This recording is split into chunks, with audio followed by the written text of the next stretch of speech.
the conference room's not flooded today. All right, we're live. We're good. Good morning. I'm Andy Barnett, the chair of the Affordable Housing Advisory Committee, and I'd like to welcome you all to our March 5th, 2025 hybrid meeting. All board members and staff are participating in a hybrid format, and we are so grateful for Logan and the IT team to making that possible for us. To help us all follow along, we'll state each section of the agenda aloud as we go through the meeting. We're streaming live on the Virtual Engagement Hub, which is accessible through the city's Virtual Engagement Hub link on the front page of the city website, or you can watch it on our YouTube channel. We also have an option for the public to listen live by phone. For those of you who are out there with us today in internet land, welcome. For today's meeting, we have the option for folks to call in and listen or comment live. To call in and listen to the meeting, please dial 855-925-2801 and enter the meeting code 7663 and follow the prompts to join the live speaker queue. Your phone will be muted and you'll hear the meeting live at this point. If you would like to sign up to speak, you will need to press *3 and enter the speaker queue. Before we get started with our roll call, I'd like to take a moment to remind everyone why we are here. The purpose of this committee is to consider affordable housing policy issues and advise city leadership about these policies, to develop concrete action steps to implement the highest priorities of the affordable housing plan, and to update that plan as appropriate over time, and to advise the city leadership and staff regarding affordable housing priorities for the investment of city-controlled funds. Currently, our 4 recovery boards are meeting to help guide the city through recovery, and advisory boards like AHAC are not meeting except in situations where they are assigned work by city council, a council committee, or a department director. In our case, the Housing and Community Development Committee concurred with the Community and Economic Development Director that AHAC should hold special meetings in regard to developing a home repair policy and reviewing any changes to the Housing Trust Fund policy. I'll now introduce all the committee members and staff, including 2 new members of the community. Excited to welcome 2 new Mikes to the Affordable Housing Advisory Committee. Michael Passant is here with us in the room, and Mike Holmes is joining us online. So welcome to you both for being here. I think in the interest of time, I'll let you introduce yourselves maybe at a future meeting so we can just zip through the agenda and get to those things. But glad to have 2 new members joining us. As I call your name with this roll call, please come off mute or unmute your microphone and just let us know that you're here with us. All right, Alvarez Abernathy. Present. Scott Adams. Morning, all. David Bartholomew. Morning, everyone. Jane Kristen. Good morning. Chris Day is unable to be with us today. Paul Heathman. I'm here. Mike Holmes. Here. Tara Irby. Here. Brian Methvin, our vice chair. Here. Michael Passant. Present. Nuena Smith. I don't believe Nuena's with us today. Stuart Zitten. Here. I'm Andy Barnett. I'm here. Janice Ashley is here from the city attorney's office. Good morning. Carly Gillingham. Good morning. Yep, online over there. Okay. Nikki Reed, CED director. Good morning. Sasha Vertinsky. Good morning. And Logan Smith. All right, good deal. That's great. Sounds like everybody's here. Again, welcome to our new members. You have a moment in time that is sort of a magical moment to help all of us by asking all of the random questions about acronyms and things that don't make sense. You have the perfect excuse as a new member to ask the questions that all of the rest of us wish we could ask, but feel embarrassed to because we've been on the committee for 6 years now. So please take advantage of that particular opportunity that you have for the benefit of all of us. All right. Let's start with adopting our minutes from the previous meeting. Can I get a motion to adopt? I will make a motion to approve the minutes from the last meeting. And a second. I second. Any discussion? All in favor of adopting the minutes from our January meeting, say aye. Oh, no, we got to do a roll we have to call, do a sorry. Alvarez. Can you come off mute and give me a yay or a nay? Yay. Yay. Okay. Scott, Aye. David, Yes. Jane, Aye. Chris. Oh, not here. Paul, Aye. Mike, Holmes, Aye. Tara Irby, Aye. Brian Methvin, Aye. Michael Passant. Aye.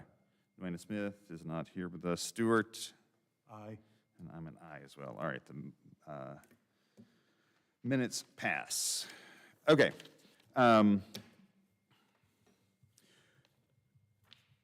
Just a little background, since we're only meeting every couple of months now, it's easy to forget where we left off. As I mentioned at the top of the meeting, AHAC's been allowed to call these special meetings to advise on a city bond-funded repair program. That's what we're working on right now, exclusively.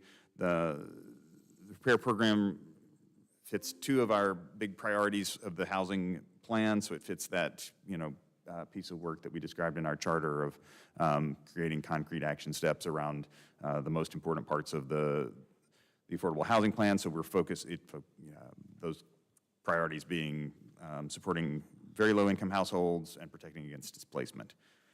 So where have we gotten to? We started talking about this at our December meeting, and then more in our January meeting. We've looked at the need for both rental and owner-occupied repairs. We've made the decision at our last meeting that based on the funding stream that's available initially for this program, we're gonna focus on an owner-occupied repair policy and then discuss the potential for rental repair options.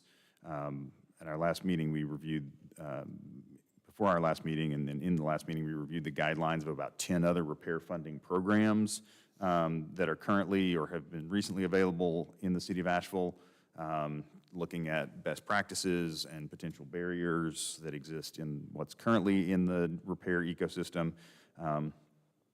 We have discussed at length but not reached consensus on questions around income targets, around geographic focus, and around total project and potential project lien caps. So this is where we've come from over the last few months for our new folks and for people who can't remember January as clearly as you once did.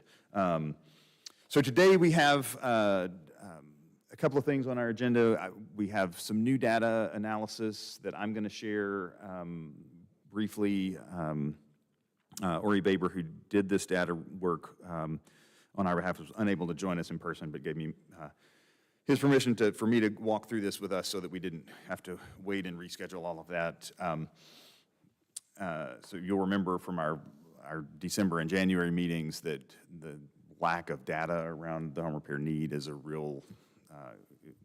was a real issue. It's kind of a chronic problem with trying to figure out how to solve this problem. So we have another new data source.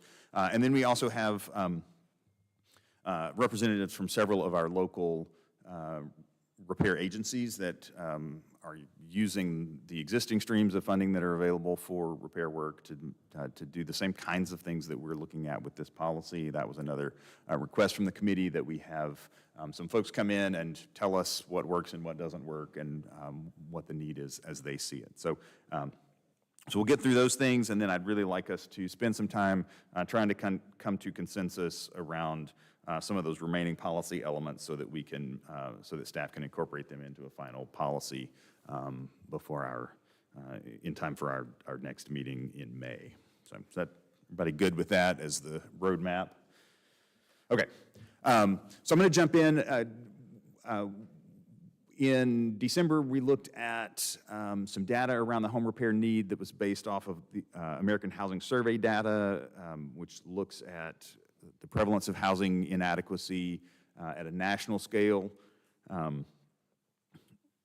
When we applied those national percentages to Asheville's housing stock, it looked like there was a need for roughly 2,000 homes to address, for repairs to address inadequacy. It also, in that number, looked like a large portion of the need landed in rental housing. So that's where that initial discussion around a rental housing repair program versus in addition to a homeowner repair program came up. In that discussion, we were talking about some of the inadequacy or problems with that data set, largely that it was national statistical modeling, not local data that could be mapped or linked to other kind of demographic attributes. And Scott Adams on the committee suggested, hey, could we use the county tax assessor's data to give a little more context to that? And so that's what we've dug into over the last couple of months with the help from Ori Babers, our researcher. So the county has two relevant fields within what they collect around property data: the quality of the dwelling when it was originally built, and the current condition of the dwelling as of the last time the property was assessed. And so looking at those two fields, we were able to identify about 4,000 residential structures that could require repair intervention. So about twice the size of the problem that we thought we had using the other data tools at our disposal. So that's about 4% of the county's residential housing stock. So there were problems with the other data set. There's problems with this data set as well. So some of those, it's much more difficult to split out the whether properties rented versus owned using this data set. So we don't have that split in the same way that we had before. Another drawback is because it is based on real property assessment, it's not picking up manufactured housing inadequacy because that's taxed as personal property. And so there's this other gap, but working together with these two data sets, we're sort of circling around what the total extent of the problem might look like.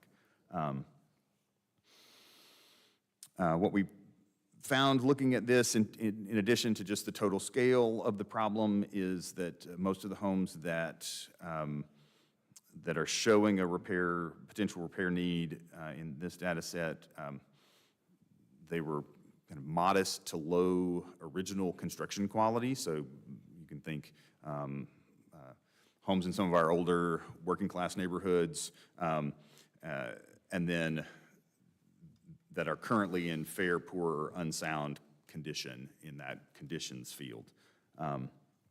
So we're seeing repair need that's overwhelmingly concentrated in older single-family homes, which, I mean, speaks a lot to what we might be thinking about in this, as we think about the policy. We're not, we don't need a repair strategy that's, works on skyscrapers or works on whatever, newer, high-tech solutions. These are sort of bread and butter repairs, and I think our repair agencies would back that up, that that's what they see as well. But the data also showed that the repair need is fairly concentrated.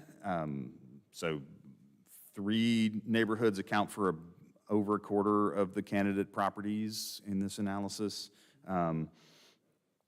And, again, they're some of the neighborhoods you might expect. So the East West Asheville, the Emma neighborhood, the Shiloh neighborhood. East End Valley Street has one of the highest percentages or concentrations of need. It's not one of the, 3 that account for the most candidate properties just because the size of the neighborhood is small. The total housing stock there is small. So we're definitely looking at sort of these older core city neighborhoods Again, not an unexpected finding, but it's nice to be able to map this repair need data.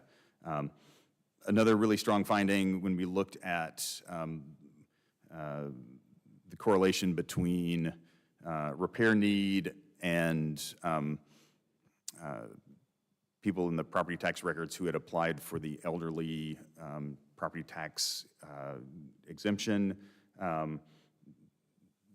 They show a repair need at about 3 times the rate of the countywide average. So a heavy concentration, again, not surprising, I think, to any of us, but heavy concentration of repair need among older adults. So I will send out to the committee members, and it will be then public on the AHAC website, the full breakdown of this data. Again, great to have another data source that tells us a lot of the things that we sort of already knew as we were going into this. We have a large-scale problem, but it's a measurable problem. We can get our arms around, the numbers to some degree that we're looking at, mostly repairs in single-family, older single-family homes, in most of our, mostly concentrated in our older kind of core city working-class neighborhoods, and landing heavily on older adult populations. So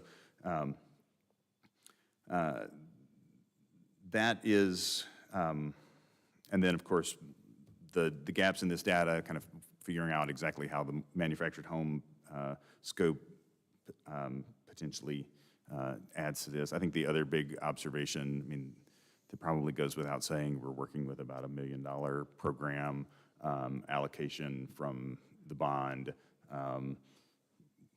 spread over a 4,000 household need. We can spend a lot of time crafting a program that, but we're really figuring out which 40 or 50 households, out of this 4,000, we're going to serve with that piece. So the nuance is important at some level, and also kind of the scope is, it's probably just as important to begin doing something. So with that, I'm gonna, if there are there questions from the committee about this new data source? Again, I'll send you a copy of this whole report, but just wanted to lay that groundwork. I just had one question. These are exclusively repairs related to storm damage? None of this is storm damage repair, Stuart. This is looking at a data set that predates storm damage. So there, the idea of creating a repair program through the bond fund also predated the need for repairs through Helene. So I think we could, as a committee, make a recommendation on whether these funds were restricted to just non-storm damage or eligible for either. But we're not looking at this as a Helene recovery type program. Yeah. Other questions?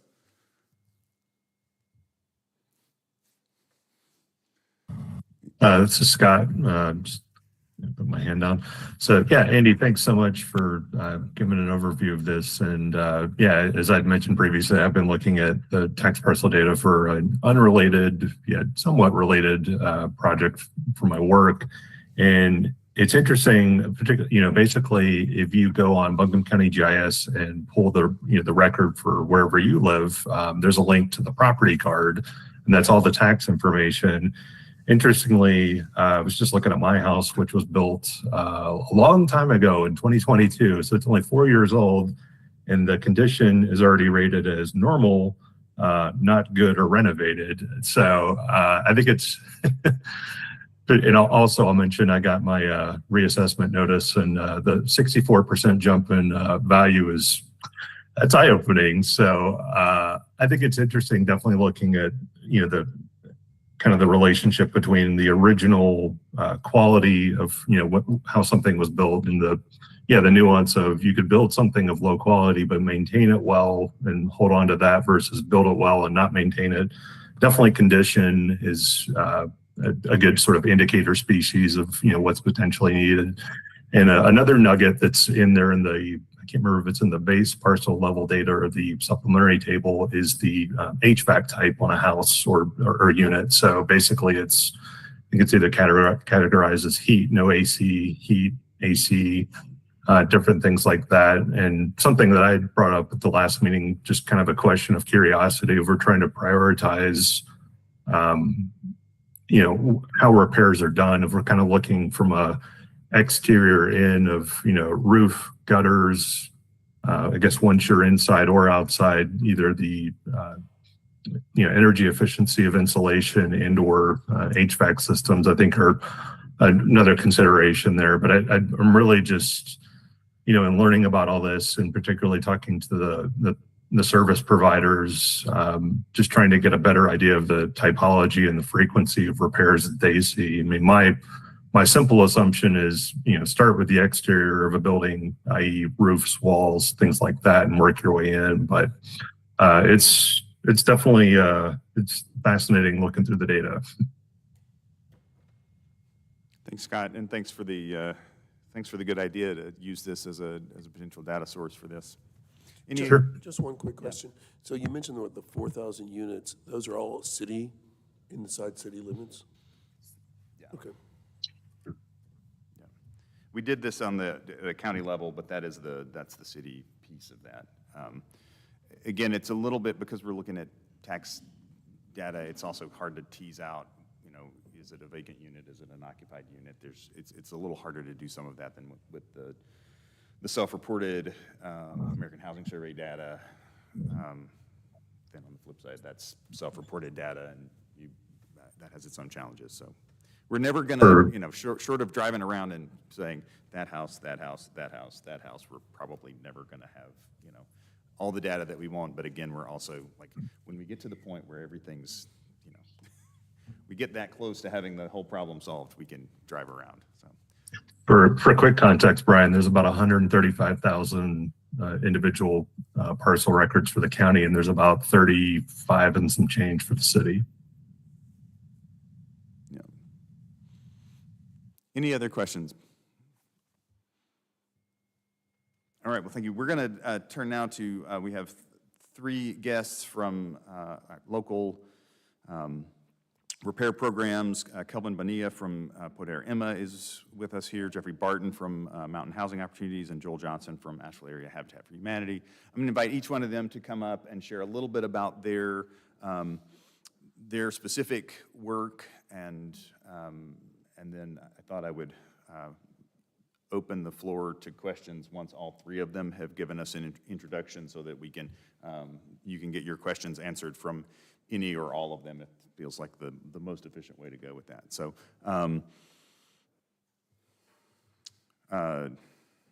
Jeffrey, you want to lead us off? We'll go in alphabetical order. Sure. I'll try to bend down to the mic. Well, thank you for the opportunity to be here, and thanks for your all's volunteer leadership in this committee. This is a great process. I'm really glad that AHAC is being a part of advising policy for the repair program, because you all are plugged in and have the expertise and can help us craft a policy to meet the needs. So I'm Jeffrey Barton, President and CEO of Mountain Housing Opportunities. We're a local nonprofit that does an array of affordable housing activities. One of our core programs is the Essential Home Repair Program. So we were founded in 1988, and Emergency Home Repair at the time, now Essential Home Repair, was our core foundational program. So we've operated it since 1988, and since in that time have completed over 5,000 home repairs in Buncombe County. Last year, in 2025, we completed 234 repairs, which was our most ever in response to the tremendous need after Helene. Just to give you a snapshot of what those repairs looked like, we did 49 roofs, 25 plumbing repairs, 8 electrical repairs, 21 ramps, and 19 HVAC repairs. So to Scott's comment, both outside and inside, the core systems are major livability concerns. So if somebody has, say, a really old fuse box that presents a fire hazard, that's a core critical safety repair that we'll address. If there's plumbing repairs that are resulting in raw sewage under a home, that's a core health and safety repair. So these are the types of situations that inside the home may not be visible from the outside, but that we address. And then certainly on the exterior, if we can prevent water intrusion, that's a major benefit to the occupant to improve the indoor air quality and health and safety of the home. So our program focuses on households that are owner households, 50% of the area median income and below. So very vulnerable residents of our community. We see our program as a stopgap to prevent homelessness or prevent the difficult decision to leave this community. For that reason, we have been focusing on kind of the modest or lower dollar repairs. Our average cost of repair is between $10,000 and $12,000. And with that investment, we see the ability to get 5 to 8 years of life, extended life of the home, make it safe and habitable for the occupant. To address the manufactured housing question, we do repairs on owned manufactured housing units, even if the lot is rented. That is a class of homeowners that we can serve. I'll kind of stop there and happy to answer questions or let the other repair providers speak. Really appreciate that the city is putting together a repair program. There is a key need, and it's great to see some of the data that is going to inform the policy. So. Just real quick, what percentage of the funding for these programs come from either the city or the county? Right now, for our program, there's a significant source of funding through the county, the Affordable Housing Services Program. That's been a long-standing funding stream for our work. In addition to Buncombe County, it's an array of philanthropic sources, so private foundations, individual donations, and then the state has a good funding stream through the Urgent Repair Program of North Carolina Housing Finance Agency. The city administers CDBG, Community Development Block Grant funds, that has been a traditional funder of home repair activities. However, through no fault of the city's, just the administrative complexity of federal CDBG dollars has made that very, very difficult to use, especially to provide the documentation and justify the administrative costs or project delivery costs. I mean, we're often doing 50, 60-page draw requests for very simple repair activities. So we've kind of moved beyond CDBG funding and focused on core county, state, and philanthropic money.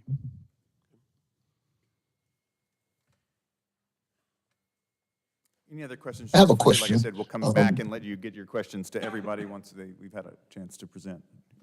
Anything Okay. All right. I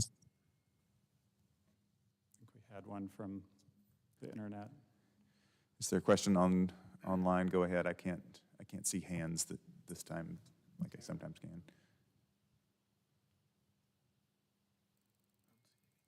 Well, I'll stick around. And, Stick around. yeah. We're going to call y'all. We'll get you all up here for a big battle royal in just a minute. So, Kelvin, you want to speak to us next?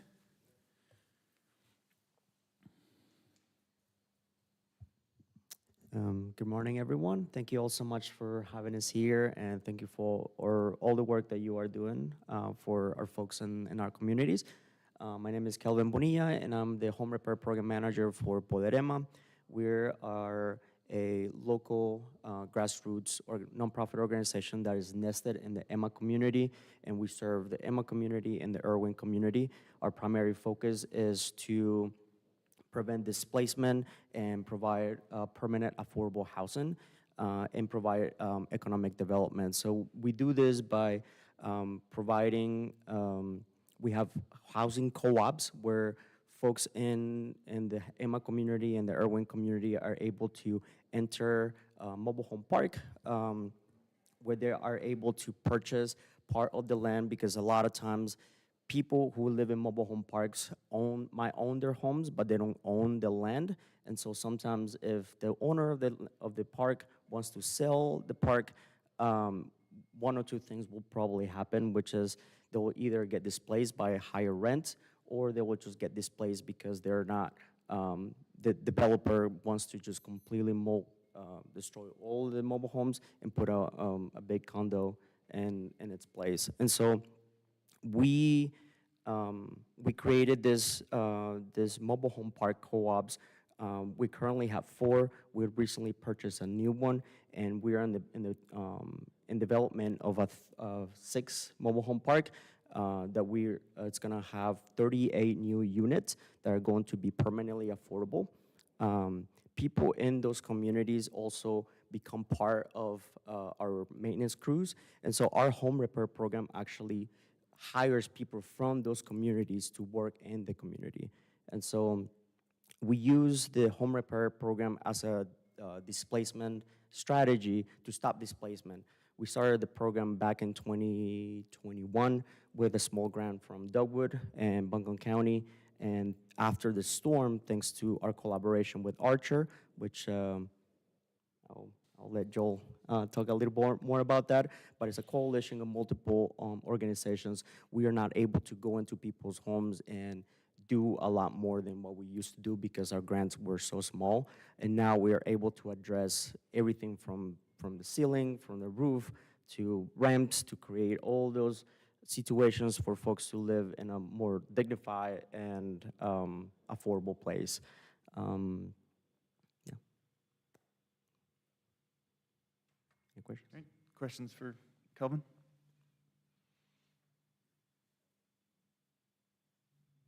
All right, thank you so much. Thank you. Joel? Hello, everyone. I'm Joel Johnson. I'm the Home Repair Director for Asheville Area Habitat for Humanity. I've been with Habitat for 17 years, 15 of which have been working in our affordable home repair program. We serve homeowners that are 80% area median income and below, with the majority of the families we serve also falling in the below 50% AMI area that MHO predominantly serves. We do see most of our families falling in our aging population as well. We see that most of the work is the inability to provide, to maintain their homes. This is deferred maintenance that they just cannot afford. Many are on fixed incomes, and they see that available income being chewed up by other life needs versus the ability to maintain their home. So that deferred maintenance and those essential repairs that they may need on their home were exacerbated by Helene.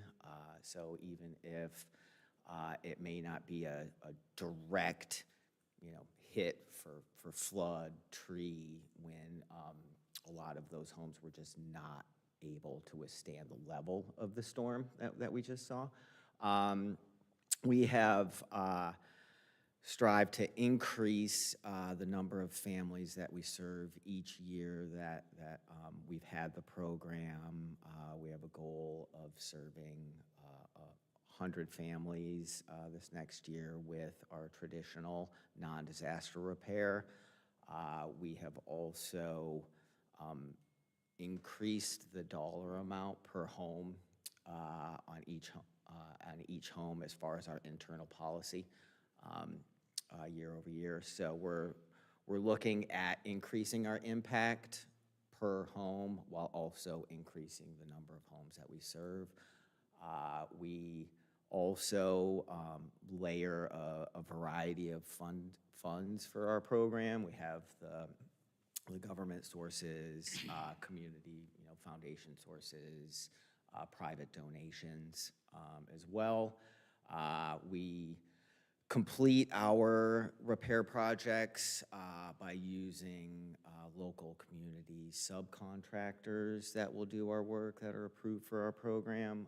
And then we also complete projects with our own staff and leveraging community volunteers as well. We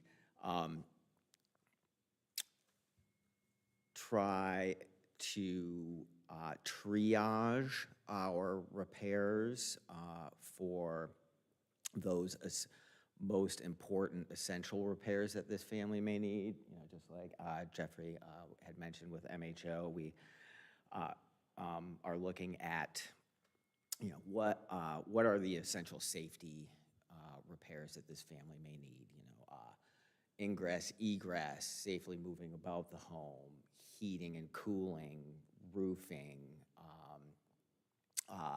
those plumbing, electrical needs, and so we'll triage, make sure we handle the most important items to keep that family safely in their home for as long as we can, and then we work with other organizations that might concentrate on weatherization, heating and cooling, if we can refer them, if we feel that we have the ability through a diversity of funding sources that each organization has availability to, we might be able to refer a component to mountain housing or community action or even within Poder Emma. So we do try to do our best there to, if possible, break off chunks of the job and handle it through multiple organizations. So, yeah. Great. Any questions specifically to Joel, and then we'll have our panelists come back, or our speakers come back up and answer. Joel, quick question for you. Could you speak a little bit to how much that increase was that you noted in the dollar amount per home? You said that you've been increasing it year over year. Yes, we've bumped it up to $25,000 per home. What's the average that you spend per home? In our traditional repair program in the city and the county, that is right around the 22,000.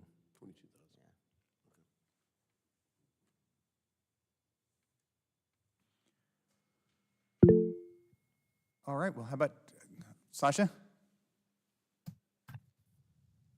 Thanks. I just have a quick question. I'm wondering, and maybe I'm way off here, but I'm wondering if at some point, at what point does repair actually turn into rehab? Like if there's so many things in a house that need repair, and I don't know if Joel is seeing that. I mean, 5,000 actually doesn't sound like rehab. I didn't know if, like, when you're talking about layering other sources together and other organizations, at what point total cap per home that you all have? Does that make sense?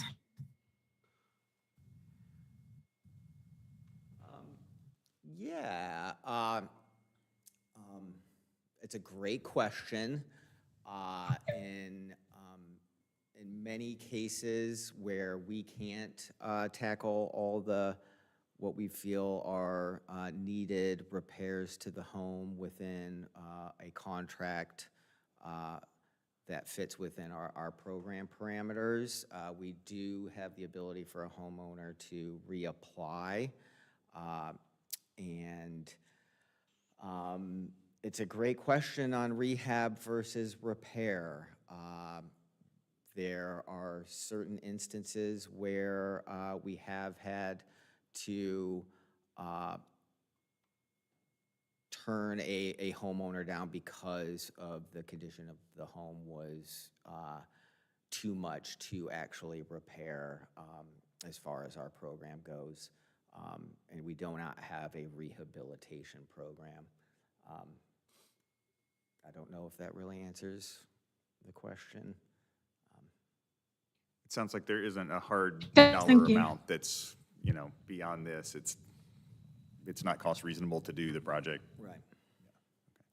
It sounds like, though, effectively, if it's more than 25,000, it's beyond the scope. No. There are essential repairs that we can make within that dollar amount that will keep that family able to safely, live in the home. It may not address some of the other needed elements of the home beyond what we can provide there. So let's say, if we want to go into examples, many of the homes, if we take a holistic look on an inspection of needs, so as far as Habitat for Humanity goes, a homeowner or family will apply to our program. In the application, they will identify needs that they feel that they have. In many cases, those are symptoms of a greater issue. So we'll look at the whole home, look at the health of the roof, all of the systems, electrical, HVAC, plumbing. We'll look at accessibility. Do they have two safe ways of, ingress and egress to the home? And kind of weatherization, energy uses, is that home affordable to continue to maintain on their fixed income? So we may have to put off the, efficiency, affordability aspects of the home to address a complete roof repair. Do they need accessibility upgrades as far as getting into and out of the home, or even within the home around maybe like a bathroom retrofit? So we can handle multiple aspects around that, like a roof repair. Let's keep water off the home and get those gutters and keep it moving away, and maybe do like a bathroom upfit, a couple of those things, and then we can defer other items to a later date that might not be as essential. In those cases, you leave what you, or do what you can, and then tell the applicant they can reapply the following calendar year, or? Yes, we do. In our case, we identify, what we can do within our program and our policy, and then we will also do our best to refer to another organization if we feel that that applicant would qualify, because we don't want to send them to a referral where we don't feel like, they're filling out all that information and they wouldn't even qualify. And then, yes, we'll allow that homeowner to come back to us a year. They can reapply a year after we've completed their project. I'm going to see if Kelvin or Jeffrey wants to jump in on this, the topic that we seem to have landed on first around, how much could we / should we spend in each individual home. You guys want to add anything to that, or? Sure. Yeah, it's a good question. I think for our program, we've been operating in a most efficient use of resource mindset since the beginning, and there have been waves of consideration for whole home rehab or increasing dollar amounts. Our increased cost of per home is primarily been a factor of just the increase in cost to do those same types of repairs over time. So an HVAC repair today costs a lot more than it did 5 years ago. But we're seeing, the most efficient use of funds, and typically it's driven by a limitation from a funding partner like NCHFA, is to, really cap out at 15 to 20,000. Beyond that, you are kind of starting to be more of a rehab or remodel of a home. And, our goal has really been, let's make this a safe, livable environment for a homeowner to, get 5 to 8 more years. And, if they have no water, have raw sewage, have a leaky roof, those sorts of things. The partner referral process, as Joel mentioned, is a good way to kind of focus on the strengths and availability of other resources in the community. Community action opportunities does good weatherization work, and so we kind of try to focus on the trade work and can refer to them for weatherization, refer to Habitat or Poder Emma for other potential service items. So that's been our focus. I do think, yeah, that with the numbers that Andy rattled off on community need, you know, being potentially 4,000 homes, a lot of those probably do have some rehab need or larger than $20,000 needs, but it becomes a question of just efficient use of resources. And you know, keeping in mind that all of our programs operate to provide these repairs for free to the homeowner. There's no cost to the homeowner. And so we're really careful and sensitive about efficient use of public funds to effectively provide a free service to the community in need. Yeah, thanks.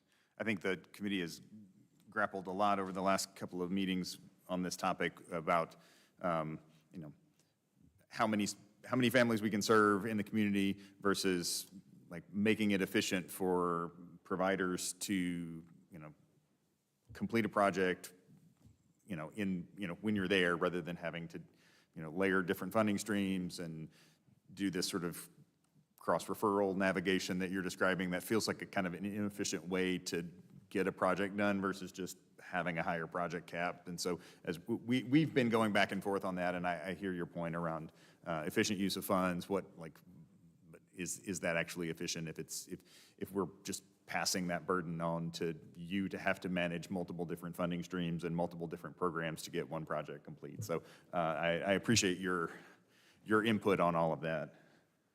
Any other questions, particularly around this topic, the sort of like cost per project, you know, depth versus breadth conversation that we've had that you'd like to hear more from our program administrators on? Yeah, first, thank you. All three of you chosen service, and I'm really grateful. I know so many other people are too. Are you in a situation where you have tons of applicants and you're prioritizing them? Do you take the applicants in order of applications received? We heard a little bit about prioritization when it comes to the repair itself, but what about the applicants?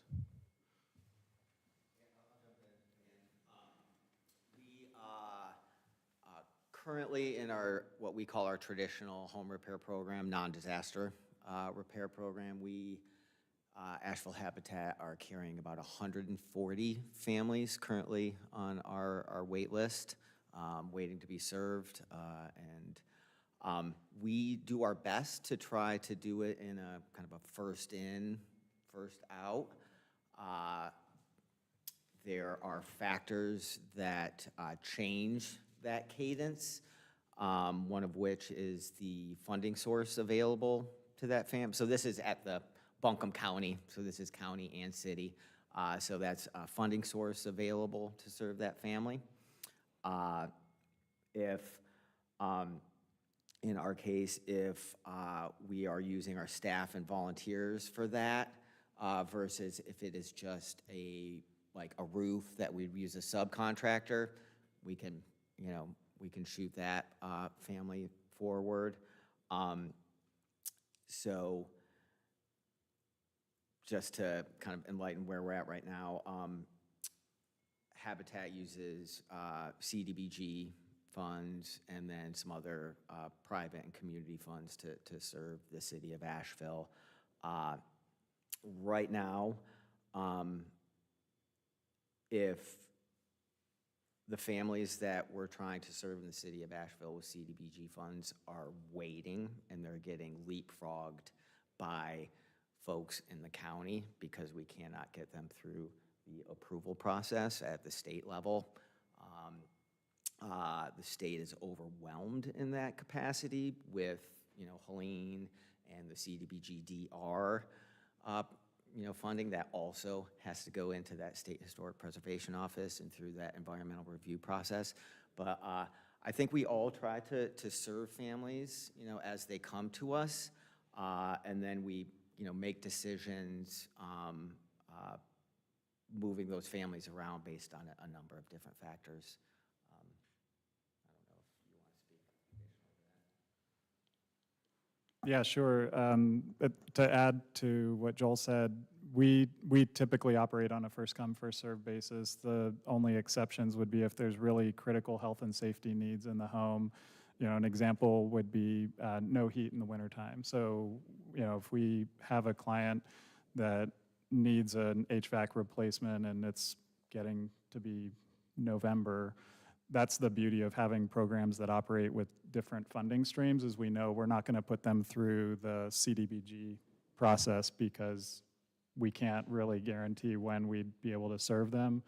That's where philanthropic funding comes in. It's much more quick and easy to deploy. So we do prioritize based on some absolutely critical life and health safety issues, and having an array of funding sources allows us to do that.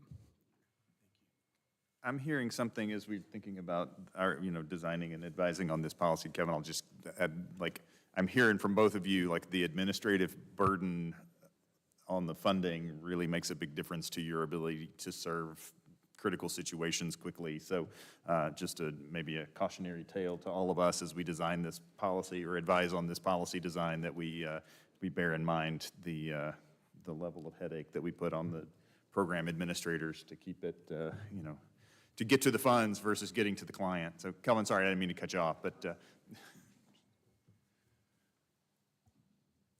Yeah, just like my colleague said, we also have a share application system in which when folks come in to us, there is certain characteristics of the household that we take into account. You know, people who are who have disabilities, who are older, children in the house younger than 5. But for us specifically in our program, in our organization, because we focus primarily on mobile homes, mobile home displacement or home displacement is also very high in our priority. So if somebody has, for example, the underpinning of a house that needs to be repaired, and the landlord comes in and says, you need to repair that, otherwise you're gonna have to leave. So that for us is a high priority for us to be able to go in and do the home repair. We try to keep our application process as simple as possible because of I've worked in nonprofits in the past, and something that I've always struggled with is getting people approved for the programs because of all the requirements that applications they have. And so we try to keep our program as simple as possible for people to be able to access the funds. We are actually in the process of knocking, you were talking about data, we're actually in the process of knocking on 500 doors. We have staff that are literally going out to each door and knocking on our neighbors' doors to figure out what those home repair needs are and be able to map out what the next 25 years of the organization in our neighborhood is going to look like in order to be able to meet all those needs. Awesome. That's fantastic. Scott, I see you've got a question or a hand up. Yeah, thanks. Thanks. I guess Jeffrey and Joel, I had sort of a question for you all. So yeah, something I really hadn't even thought about until Jeffrey mentioned it, plumbing and electrical repairs, particularly for, older homes, either, knob and tube wiring, faulty fuse boxes. Would it be, I don't know if it's already done or it's a question of, would it be worthwhile to, I guess every time, particularly for plumbing and electrical repairs that are done on older homes, is there any way to inventory the year built of the home? On the flip side of the tax parcel data, there's a field in there, and that's often, I think it could be a potentially useful metric, or again, an indicator species of, okay, this home was built before 1977, likely presence of lead paint and or lead pipes. This home was built before 1950, likely presence of knob and tube wiring or good old-fashioned orange brick pipe, which for anybody that doesn't know what that was, it's basically tar paper pipes that were used for sewer conveyance from the mid-30s through the early 50s. It tends to just literally rot and fall apart in the ground. And I guess Jeffrey, you mentioned specifically sewage backups. Is that often a lack of clean-out valves on older homes?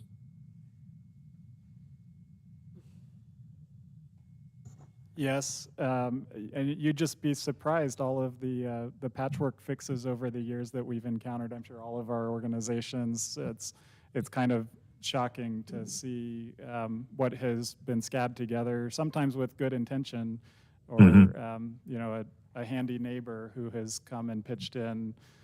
So we are oftentimes repairing past repairs or repairing self-repairs in a way that's professional and kind of has durability to it. And we do it in a way that meets the current and future needs, so adding cleanouts where appropriate. And yeah, but there's a variety of pipes and lack of pipes out there that have resulted in the plumbing repairs that we do. I think all of us. Sure.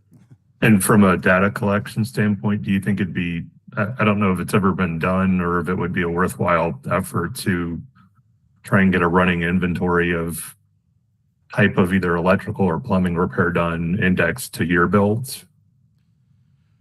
I think it would be a great data set to have. The challenge is a lot of repairs, you know, self-repairs by owners over the years don't enter into a permitting database, and so you know, you kind of just don't know until you get out there.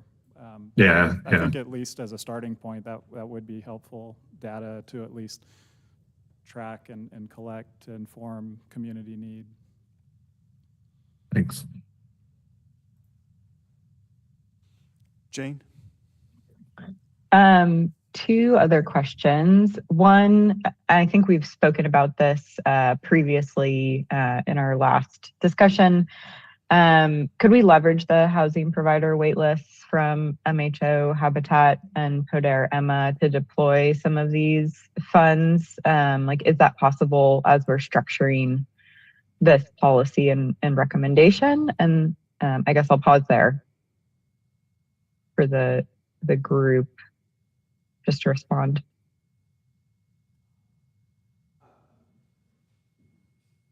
Trying to understand, you are trying to determine like current overall need based on applicants to our programs, kind of Or I guess, together.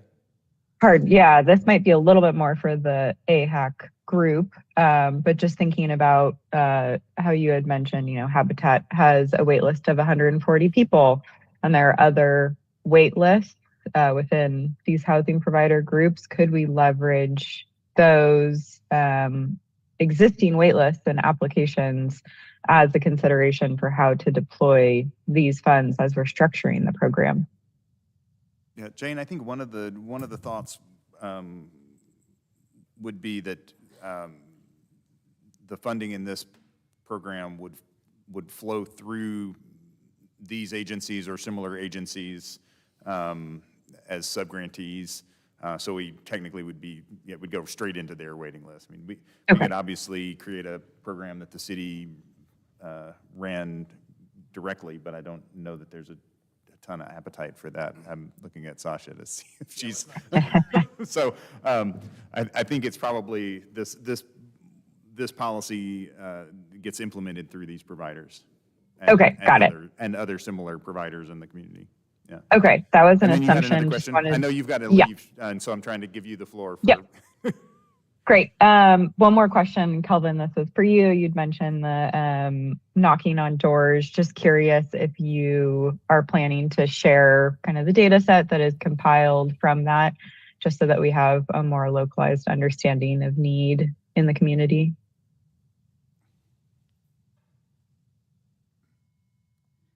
Yeah.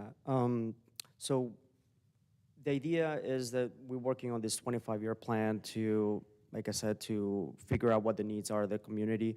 At this point, I'm not sure if it's a plan to share that with any government entity, but we could certainly look into sharing that so we can make a plan with the city and the county to address those needs. Great. Yeah, I think it would just be helpful to understand, even if it was broad brush summary of what you find, just to give a little bit more flavor to the data that we have been able to access. Thank you. the work you're doing, it's all, you've been doing it for so long, right? So you know it better than we do, but if we're just funding your programs, which makes sense, are there other organizations you think in other areas or that fill in gaps that you can't or aren't that we should also look at funding?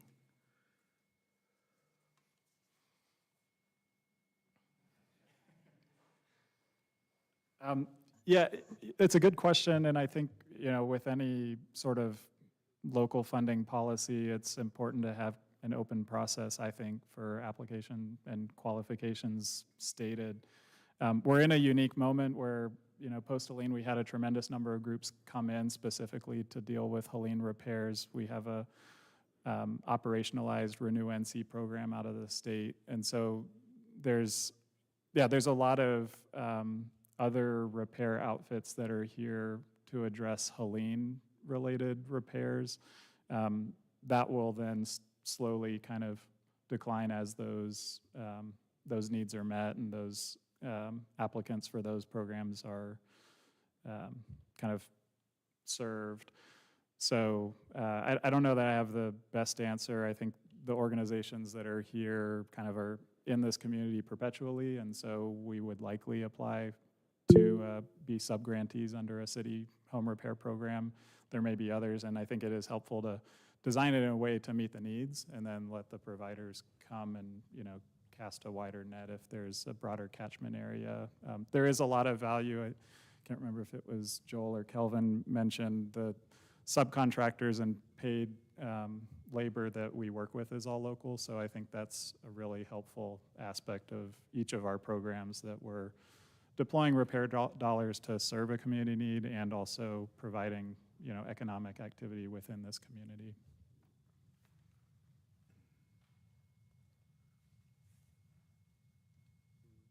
Another thing that that I just want to mention, and I don't know if it's if it falls within this committee, but when somebody has home repair needs in their home, that's just a symptom of other needs that are happening in the home. So our organization, we are part of a much larger ecosystem in which we also try to provide more of those wraparound services. So when we go into a house and we see that somebody has childcare needs or has food insecurity, or they just need case management, so we refer them to with other programs within our ecosystem in order to be able to provide those wraparound services. But what I'm seeing here is that my program does get funding to do the home repair, meanwhile those other programs tend to just kind of scrape by. And so to answer your question, ideally we're able to provide more funding to other programs because the home repairs is just one piece of all the needs that a family might have. Awesome, good point, thank you. So obviously our committee has been wrestling with, you know, designing a program. It strikes me that the amount of money we have to work with is only a minor fraction of what's needed to really fund home repair in the community. And to Andy's point, we want to make sure that what we're doing is not placing an overly burdensome administrative program here. So there's a couple ways for us to go, it seems. We can either have very wide criteria, either by type of repair, scope of repair, you know, AMI level we're serving, age prioritization, and we let organizations do that prioritization. Or you guys tell us where the holes are in the system now, and we try to fill the holes that aren't being met. So I just like, if there are some holes in the system, we should really be saying, let's take our money and not apply it everywhere in the community, but let's strike the areas where someone can't get assistance today. Because, you know, they fall between 50 and 80% AMI, therefore there aren't as many programs that help them. Or, you know, there just aren't enough dollars to help people over the age of 65. So I just kind of like to know where you think the holes are in the current programs, especially ignoring the Helene-related recovery thing. So, because we're trying to design that program for the long term. It's a big question. Yeah, it's a big question. I'm glad I'm not in your seat. And as a provider, we're always going to advocate for the most flexibility possible, and then we can justify the deployment through, tracking, monitoring, and reporting. But I hear the question. I think it's important to understand what the unmet needs are. In our community, it very likely is sort of those working poor families who may not be the very, very low income fixed income, but that next tier is really, there is an unmet need and there is a gap in service there. You mentioned the need being staggering. It's true, and it's a federal issue. I think, across the country we're seeing this, and there have been various initiatives over the years to try to gain some traction for like a federal repair program. The neighborhood homes tax credit was one that was kind of envisioned and hasn't really materialized into anything yet. So short of, a vast new federal program, I think that it's most efficient and impactful use of dollars in our local community, and keeping in mind that we're at an inflection point as a community, and I think post-Helene, we're at a significant risk of loss of low-income households out of our region and out of our community. The compounding effects of rising cost of living and lack of economic opportunity in the post-Helene world, it's harder and harder for people to stay on. So it's not a clear, direct answer to your question. As a provider, I'm always going to advocate for flexibility and rather than further restriction and narrowing, because then it makes the pot of funding less usable in the community. And so. You hinted at something in that last remark, Jeffrey, that I'm a little bit curious about. So thinking about loss of affordability post-Helene for existing owner occupants, I'm thinking about the potential for, increased cost of homeowners insurance. Do you see the kind of repairs that your organizations make as creating any relief in the cost of homeownership, or making it possible for owners to retain homeowners insurance? And is this a way to sort of mitigate some of the rising cost of homeowners insurance that we may see, following Tropical Storm Helene? It's a really good question. I don't have an answer to. That'd be an interesting thing to track, is just the impact of insurance rates post-repair as opposed to pre-repair. I think also the rising tax valuation, something that should be looked at, and whether we're serving homeowners who then have a higher property tax valuation that they have to struggle with.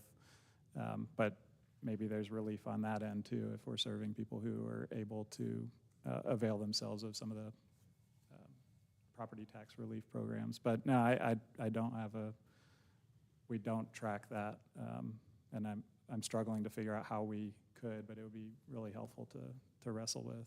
Yeah, I'm just thinking of it like, is that another unintended benefit of investing in repairs, is helping people keep that, keep insured? Yeah, I think we do know, and this goes across the board for all affordable housing programs, when you're dealing with an unaffordable housing situation, you use your limited resources to throw good money after bad. So sometimes kind of coping with the leaky roof, you're doing things that accrue at expense over time to the household without addressing the root cause. So that is, I think, the true value of all of the home repair programs, and one of the reasons it was highlighted in the city's affordable housing plan is it does provide the ability for low-income homeowners to retain their resources on vital household needs rather than Band-Aid fixes to kick the can down the road a little bit further. Are there needs that fall below the threshold of any of your programs that might be kind of preventative in this respect? Like thinking about maintenance and small things that then gets deferred and becomes a bigger problem. But are there threshold issues on the other side of that where they're too minor to qualify for this kind of support? The Healthy Opportunities pilot initiative was a great way to catch some of the more minor issues. we don't really have a minimum threshold, so I think it's probably the urgency of the repair might be the thing that doesn't get addressed if it's not a truly urgent repair because it's such a minor issue. But yeah, through Healthy Opportunities pilot, when that was an existing funding stream, we could do sort of some more creative low dollar solutions to help address root causes of health issues. So yeah, I think there is some barriers to service for really minor fixes and deployments of funds that just aren't being met right now. I don't know what you see. No job's too small.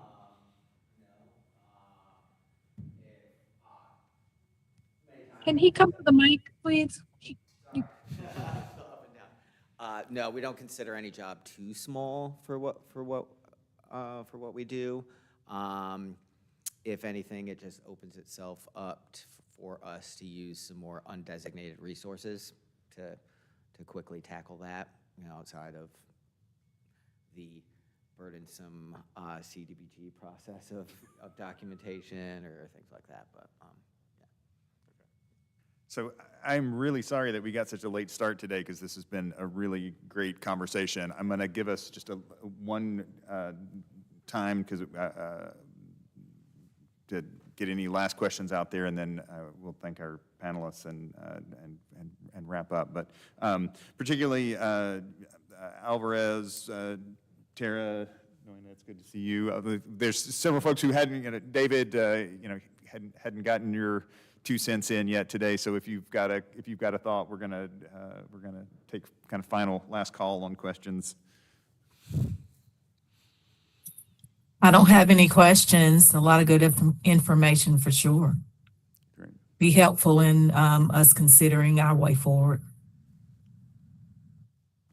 I have one question that just has to do with, and I think everybody that presented did a wonderful job in terms of how they serve the community. Just wanted to know, do each of you have a protocol when there are complaints or responding to complaints about the work that was done? How does one do that? Is there a protocol for that in each of the individual businesses?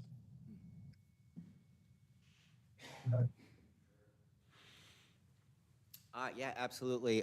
Before we finish a job, we do a walkthrough with the family and have the family sign off that all aspects of the job that we contracted with them for were done completely and to their satisfaction. If we don't consider a job done until that family feels like we've completed everything we said we would and to their satisfaction. I think there's similar protocol amongst most organizations that do this work. We all provide, warranties on our work, and if we have hire subcontractors, they're required to provide warranties for their work. We follow up with a survey with the family over the phone. It is not required. We ask them to participate because that's valuable information for us to see what we're doing well and what we could improve upon. So that's qualitative and quantitative data that we'll have to be able to improve our program. Thank you. Yeah, real quickly, just to add from MHO's perspective, we do the client satisfaction surveys and provide warranties on the work. And one thing that's really helpful is partially in response to the CDBG procurement requirements. We have a unit bid process where once a year subcontractors can bid on certain scopes of work. By having a competitive process, they know that in order to be considered in subsequent years, they need to make good on any potential issues from their quality of workmanship. So that's been a really effective vehicle for us to have longstanding and positive relationships, not only with the clients receiving the service, but also subcontractors. They need to know they're delivering high-level professional quality of service. So.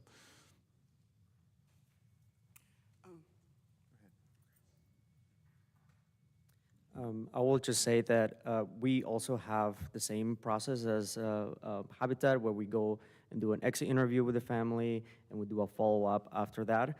But I will say that, because our community is so small, neighbors talk to neighbors. And so if there's a problem that arises beyond that 1-year warranty period that we offer, we still go back and do what needs to be done if something wasn't done correctly. Yes, good morning, everyone. I apologize for my tardiness. I'm not sure what was said. I was listening to the meeting on my phone in the drive here. The only thing that I really want to make sure, one is, I'm seeing a couple providers not here that I know who does home repair, especially some of the other BIPOC nonprofit organizations, but that's a discussion for another time. But I want to make sure that we talk about data, data sets, requiring some of our providers to provide, zip code data, how many seniors, how many marginalized members of the community, because we do not have data to go on. So moving forward, whatever policy that we create, however the funding is going, please let's create something that we could build some data so that we could see the numbers of who is really being affected, who needs help, and how we can move forward after this policy is being created. Thanks. I'd just like to make one more comment. I think what we heard was that the money with all the strings attached is more difficult to use. I'm inclined to, vote or motion that we don't do that to you. We want people to get this help. But Wayna, mentioned data, and we started with data, and I'd really want us to be sharing, all of us and know who we're helping, and for so many reasons. So I think we should lean on the side of not attaching a bunch of strings to this money so you can really use it, but also I want to be really open about data and who we're helping and where the needs are and why and all that.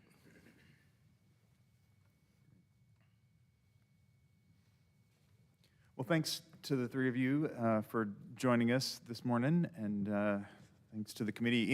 Any final thoughts? We're already behind schedule, but I'm gonna try to see if we can our next, so in terms of next steps for this committee, our next meeting will be in May. I think our goal for that May meeting would be to have some sort of draft policy for the committee to respond to. So I think we've got a couple of months with, and a couple of people at our January meeting offered to provide some assistance to staff in actually hammering out a policy. So I think by May we should be able to put that together. I'm looking at Nikki and looking at the screen to see if Sasha's having a panic attack when I say May as a draft policy timeframe. But I think that's really the next step for us is, we've gotten to the point where we're kind of going around and around on some of these questions, and it's time to see something on paper and say yay or nay to it. So that would be my goal as a next step on this, so that potentially we could be ready to roll it out and start seeing these dollars meet some of this critical need that we've talked about. So if that makes sense to everyone as a next step, you can look for that in May. All right. If there's nothing else on that front, Stuart? Are you saying that that subcommittee will be reporting to us before May? I think my hope would be that you would have a draft of some sort of policy outline with the May packet, okay, to review in advance and be ready to discuss and potentially make a motion on in May. And we're not allowed to have subcommittees or say the S word, so. Forgive me. I'm just joking. A few people. So with that, if there are no other questions or comments, we'll open up for public comment.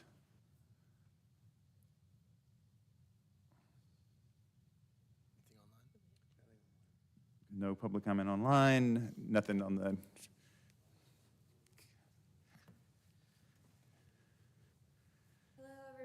Thank Thank you. I'm Lexi Aaron with Disability Partners. Thank you. That was really amazing conversation. So at the beginning, y'all were talking about, so one of the things that we're trying to weigh is owner-occupant or owner-renter, owner-renting. And that, I feel like maybe I missed it, but it kind of fell by the wayside during presentation piece.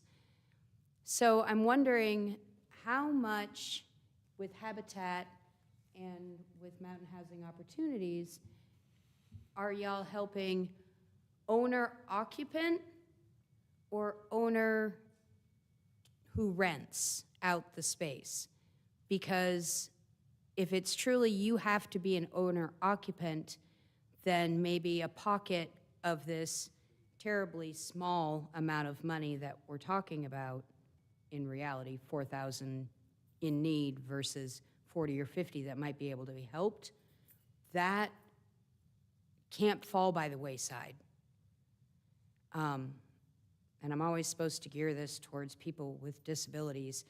And often, if we think about people with disabilities who are people who are often falling within the very low to low income, the fixed income is so incredibly fixed that they are most of the time renters, unless the disability happened later in life, and still sometimes. So that, just please keep that in mind and maybe adventure into that data a little bit more before stuff is written down. Also, this is a side note. Something came down the pike yesterday that because AHAC, the original ethos to AHAC is affordable housing. I know that you have a very focused spot right now that has been dictated to you, but affordable housing, creating an affordable housing supply, if you can't stay within the affordable housing, ultimately you end up on the streets. And HUD just put out a, I wrote it down what they're calling it, the revocation of the 30-day notification requirement prior to termination of lease for non-payment of rent. What that means is that as of March 30th, you will get 14 days. If you are late on rent, at the 14th day, an eviction process can begin instead of a 30-day. So something happens and you couldn't pay rent, but you know that you're gonna figure it out by the 30th day, that paperwork's already been done. Papers are being served, and now that's gonna be on your record and you're gonna be unhoused. Eblin can't work that fast. ABCCM can't work that fast. Pisgah Legal is up to their elbows already. Like, we are gonna see some really bad stuff happen very quickly. And the public comment on that is until April, but it starts March 30th. So I just wanted to put that little bee in your bonnet. Thank you, everybody. Any other public comment? All right, then we stand adjourned.